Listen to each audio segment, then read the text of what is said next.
ntukicare ngo we expecting kuzaba mu ijuru kubana n'abantu mu isi byakunaniye. Iryo juru wazajyamo se ryaba ari iryarya, niba ari ibya mubyara wawe cyangwa se niba ari irya so wanyu bizakunda. Ndabo mushuti bakunze ba Hoziana Tv, turabashuje kuri uyu mwanya, tubifuriza kugira amahoro y'Imana ndetse no kunezererwa imirimo itangaje Uwiteka agenda akora mu buzima bwacu twese umunsi ku wundi. Nk'uko rero mumaje kubimenyera bakunzi b'ijambo ry'Imana mudukurikira kuri Hoziana Tv, ni Eric Uwayesu n'ubundi mugiye kubana kuri uyu munsi mu ijambo ry'Imana kugira ngo tubashe gusangira icyo Imana yashyize ku mutima wanjye. Ndagira ngo rero nguhe ikaze mu ijambo ry'Imana aho uherereye hirya no hino, ku badukurikira batuye muri Afurika, mu mugabane wa Afurika, ku badukurikira batuye muri Aziya, Amerika, Canada, Australia ndetse n'ahandi. Reka tuvuge ngo ikaze mu ijambo ry'Imana, kandi Imana ibahe umugisha kubwo kugenda mutwereka rwose ko mubana natwe umunsi ku wundi. Iyo tugerageje kureba kuri statistique tubona yuko mukurikirana ijambo ry'Imana. Munyemerere rero mbere yuko twinjira mu ijambo ry'Imana ry'uyu munsi, dutangire dusenga Imana. Ntabwo dusengera ijambo kuko ryo rifite imbaraga ubwaryo, ahubwo tugiye gusengera imitima yose cyangwa se amatwi azumva iri jambo. Mana data twese mu ijuru, turagushima kuko uri Imana y'imbaraga, uri Imana ishobora byose.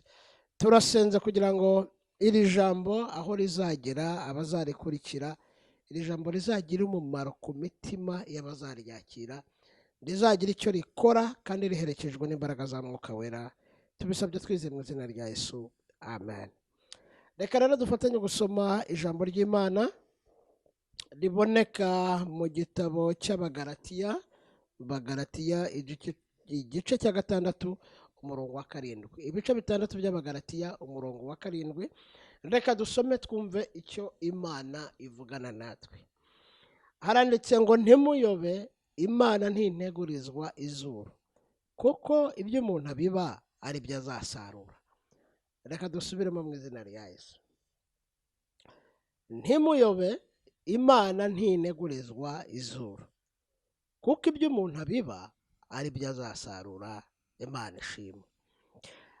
Ni iri jambo nashatse ko tuvuganaho mu minota mike, ariko riri mu ntego ivuga ngo sobanukirwa ko ibyo ukora bizakugarukira.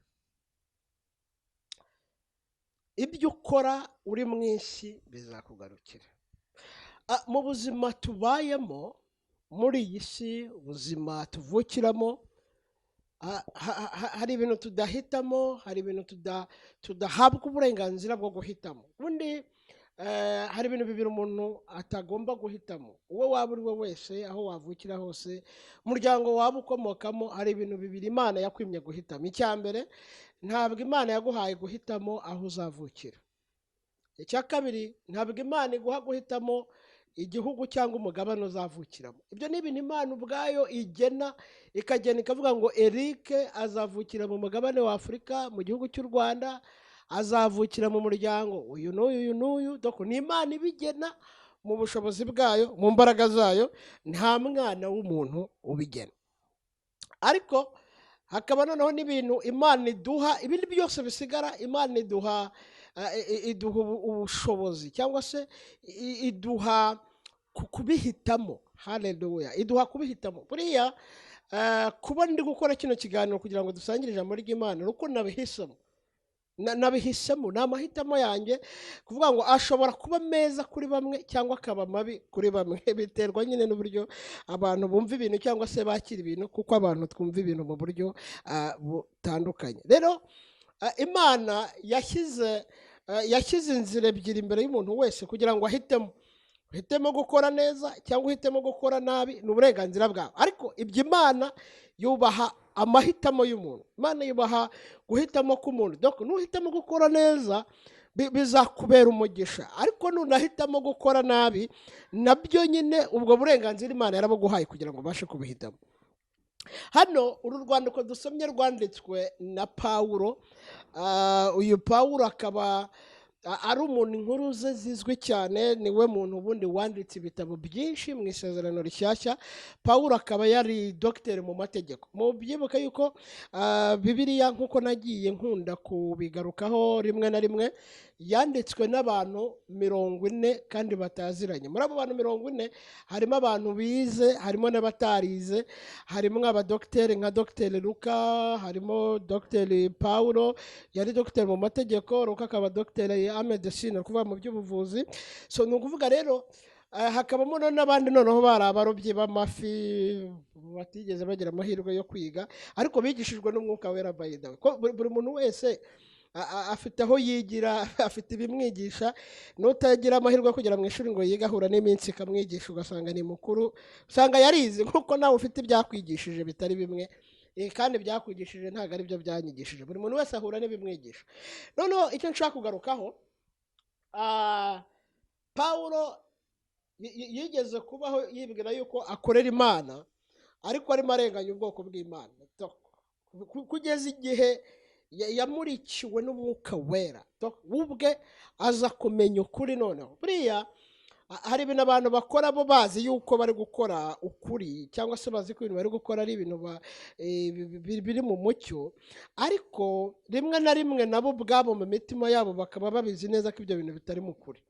Noneho buriya ushobora kubeshya abantu, cyangwa se ushobora kumbeshya yuko ikintu wakoze kiri mu kuri cyangwa kiri mu mucyo, ariko ntushobora kubeshya umutima wawe ko icyo kintu wakoze kiri mu mucyo, kuko umutima wawe urakubwira ngo nubwo wabeshye Eric, nubwo wabeshye kanaka ko ibintu wakoze ari ukuri, ariko urabizi neza ko icyo kintu wakoze kitari mu kuri. Bibiliya yatubwiye ngo ntimuyobe, Imana ntabwo inegurizwa izuru, ngo kuko icyo umuntu abiba muri iyi si, haleluya, aricyo asarura. Mu yandi magambo ndashaka kwibutsa yuko ubundi ugomba kwita ku bintu uri gukora none, kuko ibyo ukora none nibyo bizaguha umusaruro w'ejo hazaza. Niba uri kubana neza n'abantu muri iki gihe, menya ko iyo ngaruka nziza y'ibyo uri gukora none muri present izakugarukira muri future, no mu gihe uzaba utakiriho izagarukira abana bawe. Noneho ibintu umuntu akora none byerekana ejo hazaza hiwe n'aho urubyaro rwe cyangwa n'aho umuryango wiwe. Hari inkuru nyinshi cyane tugenda tubona z'abantu muri Bibiliya babayeho bakora ibintu byiza kandi baza kugira ingaruka nziza.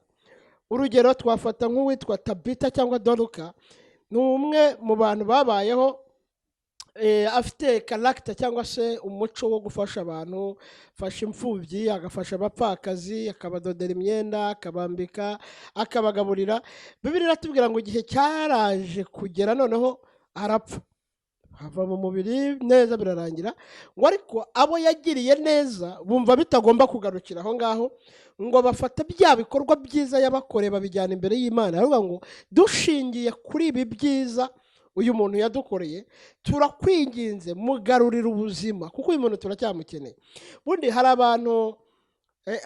abantu bariho mu isi ariko badafite icyo bamaze, barutwa n'abatakiriho, kubera yuko bundi hari abantu bari mu myanya,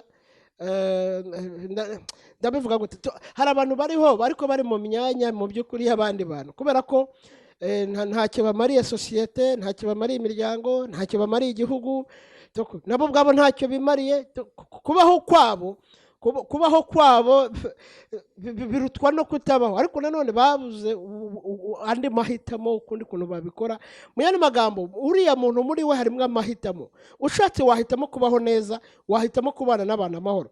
Niba ushobora guhitamo gutuka umuntu, kuko mu muntu wese burya habamo ibitutsi, uretse ko tubicecekesha burya ubu mbishatse nagutuka bishatse nagutuka nawe bishatse wantuka ariko mpitamo kutagutuka niba nshobora guhitamo kubana n'abantu nabi dutungana tuvugana nabi burya nanabishatse nahitamo kubana nawe neza mu mahoro kandi bikemera kubera ko ahavuye intonganya ahavuye amagambo mabi hanava amagambo meza kandi bikemera rero hitamo gukora neza hitamo kubana neza n'abantu kandi bizemera niba ushobora guhitamo kuba igisambo ukiba abantu buryo ushatse wanahitamo kubana nabo neza mukajya musangira ibyo wabonye ndetse n'ibyo babonye mukabisangira kubera icyo umuntu abiba nicyo asarura generation zigenda zisimburana uko ibihe bigenda biza niko bigenda bisimburana ukwiye kumenya yuko ibyo ukora ntabwo ukwiye gukora ibintu nkawe ahubwo ukwiye gukora ibintu nk'umuntu ukorera abandi bantu kubera ko muri wowe harimo imiryango harimo abahungu harimo abakobwa so ibintu ukora wakabaye ukora ibintu uteganya ko ibyo bintu bizagira ingaruka ku bantu bazagukomokaho rero buriya hari ibintu abantu bajya bishukaho bajya bibeshyaho bakavuga ngo umunsi ngo wo gupfa cyangwa se ngo umunsi ngo nzaba ngiye gupfa ngo nzasaba Imana imbabazi ariko reka nkubwire buriya gukora neza ni none icyo ubifitiye uburyo ugifite umwuka ugifite umwanya wo kubikora ugifite ayo mahitamo yo kubikora neza buriya ubishatse wahitamo kuvugana n'abantu neza ugahitamo gukorana n'abantu neza ukabana n'abantu neza mu mahoro kandi bikemera hari abantu bahitamo kwigira indaya buriya banahisemo kubaho ari abakobwa beza cyangwa ari abasore beza bakazagira imiryango byakwemera hari abantu bagiye babihitamo hari umugabo umwe yari inshuti ya Dawidi yitwa Yonatani akaba yari uwo kwa Sawuli Yonatani yaje kugira umwana witwa Mefibosheti noneho igihe kiza kugera Mefibosheti haza kubaho ibintu by'intambara nyine baramuhungisha noneho kaza kumanuka karagwa amaguru yako aravunika kararemera nyine kagira ikibazo cy'amaguru igihe kiza kugera rero Dawidi aricara aratekereza aravuga ati ariko nta muntu wo mu muryango wa Sawuli waba warasigaye ngo mwiture neza ku bwa Yonatani baramubwira bati ariko hari uwitwa Mefibosheti wasigaye Bibiliya iravuga ngo amukura irodebari kwa mwenamiyeli ngo aramuzana bajya basangirira ku meza ibaze nawe kugira ngo umuntu avanwe hahandi ahantu hakennye ahantu haciriritse ariko kubera yuko habayeho kwibuka ineza habaho kwibuka ineza y'ibyo Yonatani yabanye neza na Dawidi Bibiliya iravuga ngo Dawidi na Yonatani ngo bari nk'agati gakubiranye bituma mu gihe Yonatani atarahari Dawidi asigara mu mwanya we haleluya bundi ukwiriye kubaho ukora ibyiza ku buryo mu gihe uzaba utakiriho hari abantu bazasigara mu mwanya wawe haleluya mu gihe uzaba utakiriho hari abantu bazasigara mu cyimbo cyawe bagakora ibyo wakabaye ukora ndetse bitewe n'uko mwabanye hari n'abazakora ibirenze ibyo wowe wakabaye ukora Bibiliya iravuga ngo Dawidi aramuzana ngo bakajya basangirira ku meza amwe Dawidi yari umwami ntiyita ku uwo mwana afite ubumuga ntiyita ku aravuga ati no ku bwa se Yonatani ugomba kuza tukajya dusangirira ku meza haleluya ndagira ngo uhitemo gukora neza abantu benshi muri iyi minsi bahisemo gukora nabi abantu ibaze njyewe naratunguwe burya niba umuntu ashobora kwifata agahimba ikintu agahimba dosiye ku muntu can you imagine kubona umuntu ashobora kuba ari kumwe n'undi muntu yarangiza akamwereka akamwishimiye akamwereka akamukunze ariko agaca inyuma akamugambanira agaca inyuma akamubeshyira akamuhimbira dosiye mbi buriya ukuriye kumenya ko ibyo bintu uri gukorera uwo muntu nawe ejo bazabigukorera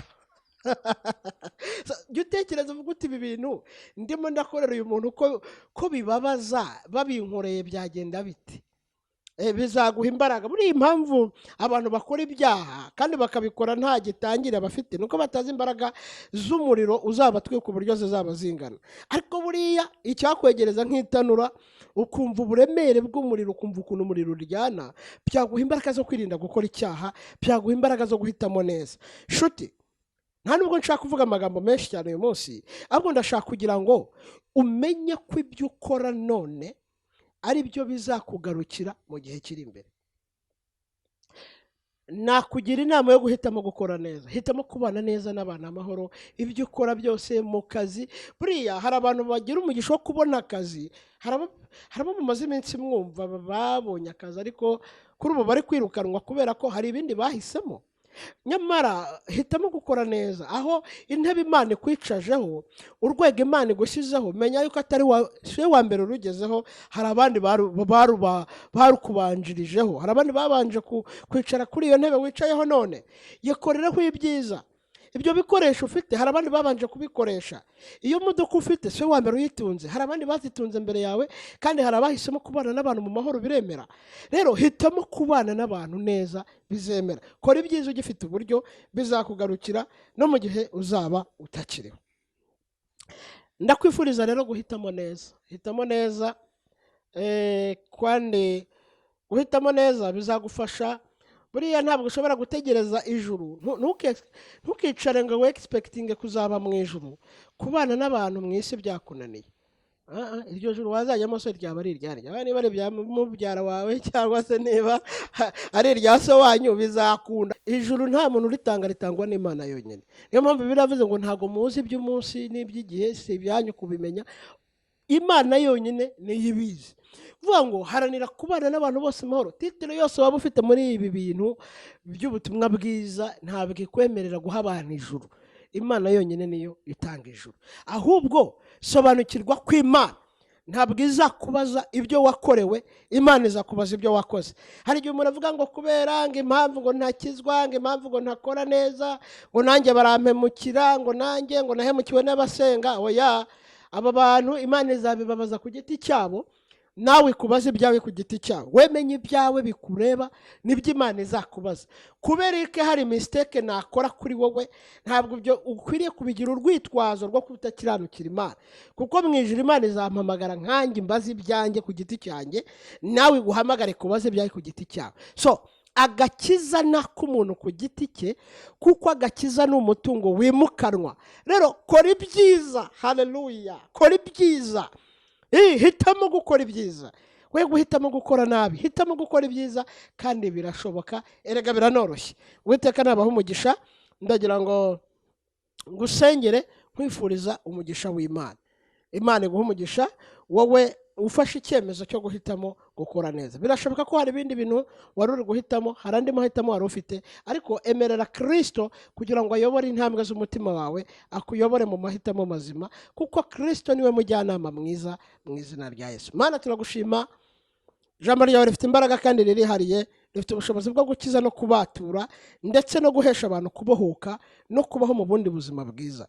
Turasabye kugira ngo uhe abantu bose bazumvira ijambo kugira umutima wo guhitamo neza, guhitamo gukora ibyiza nk'uko Kristo yabaye mu isi, nyamara agahitamo gukora neza, ariko natwe duhe umutima wo guhitamo gukora neza. Ishimwe n'ikuzo n'icyubahiro kugarukire uhereye none ukageza iteka byose mu izina rya Kristo Yesu. Amen. Imana nibaha umugisha cyane. Murakoze.